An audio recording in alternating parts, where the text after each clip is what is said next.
যদি ডিসিশন নিতে পারছেন না যে আপনার একটা ওভারঅল বাজেটে স্মার্টফোন চাই, আপনি গেমিং লাভার, আপনার ক্যামেরাও ভালো লাগবে, বিল্ড কোয়ালিটি আপনার ভালো চাই এবং এইগুলো নিয়ে বেশ চিন্তিত আপনি, তাহলে বলবো আজকের ভিডিওটা আপনাদের জন্য।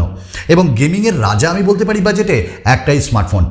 iQOO এর পক্ষ থেকে রিসেন্টলি লঞ্চ হয়েছে iQOO Z6 এবং এই স্মার্টফোনটা সম্পর্কে আপনার যে কোনো ডাউট থাকলে আমার মনে হয় আমার এই ওপিনিয়ন ভিডিও বা রিভিউ অফ স্পেসিফিকেশন দেখে কিছুটা অবশ্যই শান্তি পাবেন, আর বাদবাকিটা আনবক্সিং রিভিউ অবশ্যই দেখবেন অফ iQOO Z6।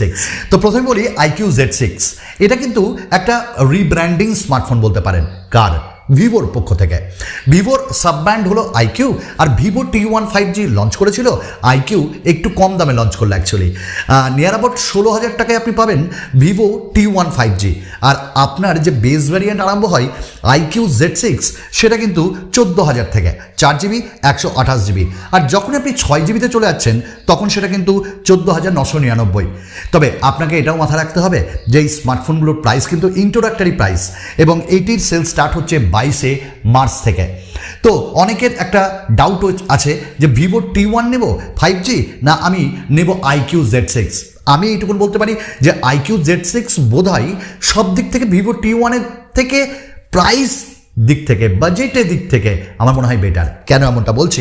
তো চলুন প্রথমে আমরা ডিসপ্লে নিয়ে একটু কথা বলি। দেখুন, প্রথমে যদি আমরা ডিসপ্লে নিয়ে কথা বলি তাহলে কেউ যদি অ্যামোলেড ডিসপ্লে ভালোবাসেন তাদের জন্য কিন্তু এই ডিসপ্লেটি নয়, কেউ যদি ওয়াটার ড্রপ নচ ভালোবাসেন না তাদের জন্য এই স্মার্টফোনটা নয়, তবে যারা পারফরমেন্স ভালোবাসেন তো এই স্মার্টফোনটাই আমরা 6.58 ইঞ্চেসের একটা ডিসপ্লে পাচ্ছি এবং এইটি ফুল এইচডি প্লাস ডিসপ্লে। সঙ্গে এখানে আমরা 120 হার্টসের একটা হাই রিফ্রেশ রেট ডিসপ্লে পাচ্ছি, আর সঙ্গে তো রয়েছে 240 হার্টসের টাচ স্যাম্পলিং রেট। তাহলে অ্যামোলেড যদি না হয় তাহলে আমরা এখানটায় হাই রিফ্রেশ রেট আর হাই টাচ স্যাম্পলিং রেট পাচ্ছি। তাহলে এইটা আপনাকে কোথায় ভালোভাবে পারফর্ম করাবে? নাম্বার 1, আপনি যখন স্ক্রল করছেন, অনেক কাজ করছেন, অ্যাপস ইউজ করছেন এবং আপনি যখন কোনো গেমিং করছেন তখন কিন্তু এই স্মার্টফোনটি আপনাকে ল্যাগিনেস দেবেই না। তো এই ক্ষেত্রে অ্যামোলেড আর হাই রিফ্রেশ রেট নাই, তার থেকে আমার মনে হয় এটাই বেটার। তো এখানটায় ফুল এইচডি প্লাস ডিসপ্লেও আপনাকে কোনোভাবেই বুঝতে দেবে না, তবে হ্যাঁ যেটা বুঝতে দেবে সেটা হলো ওই ওয়াটার ড্রপ নচ, এই জায়গাটায় কিন্তু iQOO একটু কাজ করতে হতো। যাই হোক, তারা বেশ সস্তায় স্মার্টফোনটা লঞ্চ করেছে। আমরা এরপর কথা বলে নেব এর ডিজাইন অ্যান্ড বিল্ড কোয়ালিটি, তার সঙ্গে থিকনেস অ্যান্ড ওয়েট। তবে জানেন তো, ভিভো বলুন বা iQOO বলুন, কেউ কিন্তু কর্নিং গরিলা গ্লাস সহজে ইউজ করতে চায় না তাদের স্মার্টফোনে, এবং এই স্মার্টফোনটায় আমরা কিন্তু ওই যে সফট সেন্সেশন এই গ্লাস প্রোটেকশনটাই পাচ্ছি। তো এর যে বিল্ড কোয়ালিটি সেটা হলো প্রথমে পলিকার্বনেট ইউজ করা হয়েছে, এবং আপনাকে যদি আমি বলি যে এর পলিকার্বনেট ইউজ করা হয়েছে ঠিকই, কিন্তু সেটা গুড ম্যাটেরিয়ালের, এবং এখানে আমরা বেশ একটু হালকা ডুয়াল টোন কালার পাচ্ছি এবং একই সাথে একটা স্কোয়ার শেপের যে চারিদিকে আমাদের যে ব্যান্ডটা সেটাও পাচ্ছি, দেখতে ভালো লাগছে। এবং এটাকে আমরা একটু বলতে পারি স্কোয়ার শেপ। 2.5D একটা ফ্ল্যাট ফ্রেম ডিজাইন পাচ্ছি উইথ এজি ফিনিশ, এবং একই সাথে এর যে ওয়েটটা সেটা হলো 186 গ্রাম আর 8.25 mm এর থিকনেস। দেখতে ভালো লাগবে, থিকনেসও খুব সুন্দর, বেশ পাতলা, এক হাতে ইউজ করতে পারবেন আপনি, কারণ ডিসপ্লেটাও কিন্তু খুব যে বড় তা না। হ্যাঁ, হোয়াইট ওয়াইন L1 কিন্তু এতে আছে।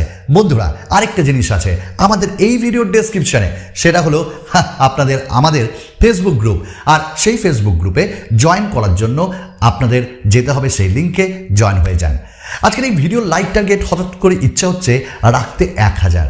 আমি জানি আপনারা করে দেবেন, কারণ আপনারা যদি ভালোবাসেন এটা আমার ভালো লাগবে, আর আপনারা যদি আমার ভিডিওকে লাইক করেন তাহলে ইউটিউবের ভালো লাগবে, আর অনেকের কাছে এটা রেকমেন্ডেড করবে, এবং তারা বেশ অনেক জনতা দেখবে বাংলা চ্যানেলে ভিডিও কেমন হয়।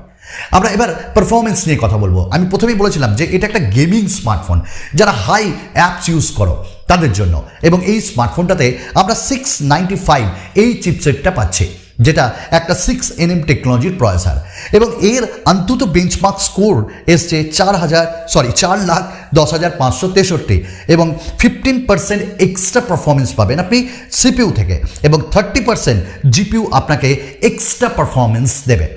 এবং এই যে প্রসেসর সেটা কিন্তু আমরা দেখেছি রিয়েলমি 9 সিরিজেও।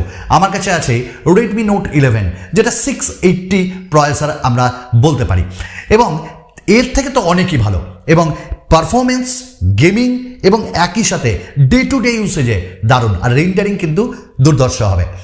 তো পারফরমেন্সে আমরা এটা নিয়ে কিছুই বলবো না, তবে হ্যাঁ এতে বেশ কিছু জিনিস টুইক করা হয়েছে, যেমন লিকুইড যে কুলিং টেকনোলজি এটা ইউজ করা হয়েছে, যার জন্য ফোন হিট হবে না, আর এইটা একটা অপটিমাইজ প্রসেসর, হিট হওয়ার কথাই নয়। তার সাথে এখানে এক্সটেন্ডেড র্যাম 2.0 ইউজ করা হয়েছে। ফর এক্সাম্পল, আপনি 8GB ভ্যারিয়েন্ট নিয়েছেন, সেটা 12GBতে রূপান্তরিত হয়ে যাবে। কিভাবে? আপনার যে স্টোরেজ সেখান থেকে 4GB সে ধার করে নেবে। আর হ্যাঁ, UFS 2.2 storage type, LPDDR4X RAM টাইপের জন্য বেশ স্মুথ হবে আপনার যে স্টোরেজ স্পিড, আর র্যামের ভেতরে সব কিছু থাকবে মেমোরিতে, ওটা আজকের দিনে খুব গুরুত্বপূর্ণ। চলুন, আমরা পারফরমেন্স তো ভালোই দেখলাম, 5 লেয়ার লিকুইড কুলিং টেকনোলজিও দেখলাম, এর সাথে বেশ মিসলেনিয়াস ফিচার্সগুলো বলে দিই। USB Type-C port, 3.5mm Jack এবং সাইডে ফিঙ্গারপ্রিন্ট স্ক্যানার, এবং একই সাথে এখানে আপনার আলট্রা গেম মোড পাবেন, যেটা আপনার CPU এবং GPU-কে এক্সট্রাভাবে পারফর্ম করাবে। এইবার আমরা কথা বলবো একটু ব্যাটারি নিয়ে। দেখুন, গেমিং ভালো হলেই তো হবে না, ব্যাটারিও ভালো হতে হবে। 5000 mAh ব্যাটারি আমরা এখানটায় পাচ্ছি। নিয়ার অ্যাবাউট একদিনের ব্যাটারি ব্যাকআপ আপনি হেভি ইউজার হলে তো দিবেই, আর দুদিনের ব্যাটারি ব্যাকআপ আপনি যদি নর্মাল ইউজার হন। আর হ্যাঁ, এখানে আমরা 18 ওয়াটের ফাস্ট চার্জারও পাচ্ছি, এখানটা একটু বাড়াতে হতো, এটা আমার মনে হয়। এবার যদি আমরা ক্যামেরা নিয়ে কথা বলি, তাহলে 50 মেগাপিক্সেলের প্রাইমারি সেন্সার, 2 মেগাপিক্সেলের ম্যাক্রো, 2 মেগাপিক্সেলের ডেপথ। অনেকে আল্ট্রা ওয়াইডকে খুঁজে বেড়াতে পারেন, কিন্তু আল্ট্রা ওয়াইড এখানে দেওয়া হয়নি। আর সামনে 16 মেগাপিক্সেলের সেলফি ক্যামেরা, এবং এটি আপনারা অ্যান্ড্রয়েড 12-এর সাথে পাবেন, এবং ওএস আপডেট বলুন বা যে এদের iQOO UI সেটাও আপনারা বেশ তাড়াতাড়ি পাবেন। তবে ফান্টাচ ওএস আমার বেশ ভালো লাগে, আপনি স্মুথ এক্সপিরিয়েন্স এখানটায় পেয়ে যাবেন, এবং সাইডে ফিঙ্গারপ্রিন্ট স্ক্যানার দেওয়া হয়েছে, ফেস আনলকও দেওয়া হয়েছে, দ্যাটস ইট। আর আমার মনে হয় UFS 2.2 বোধ হয় না, UFS 2.1 স্টোরেজ টাইপ এখানে প্রোভাইড করা হয়েছে। তো এই হলো এই স্মার্টফোনটার বেশ বৈশিষ্ট্য। এইবার কথা হলো, এই স্মার্টফোনটা কি নেওয়া যেতে পারে? দেখুন, নাম্বার 1 পারফরমেন্সে এটা রাজা, নাম্বার 2 ব্যাটারি দুর্ধর্ষ দেওয়া হয়েছে, নাম্বার 3 এই স্মার্টফোনটায় যে প্রাইমারি সেন্সার সেটাও ভালো, সেলফিটাও ভালো, আর লিকুইড কুলিং টেকনোলজি রয়েছে, এক্সটেন্ডেড র্যাম রয়েছে, এই জিনিসগুলোকে একটু আপনাকে ভাবতে হবে, এবং প্রসেসর পারফরমেন্সের দুর্ধর্ষ।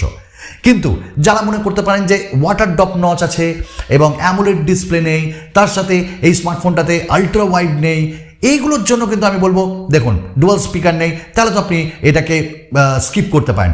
বাট আমি আবার বলবো, সস্তায় হিরো, বাজেটে গেমিং বাদশা, একটাকেই বলতে পারি, iQOO Z6। তো এই স্মার্টফোনটা আপনারা কিনতে পারেন, আমার ভালো লেগেছে, আমার দিক থেকে আমি রেকমেন্ড করতে পারি, এবং সব ফোনেরই পজিটিভ দিক, নেগেটিভ দিক আছে, সেটাও আমি তুলে ধরলাম নেগেটিভ দিক, দ্যাটস ইট।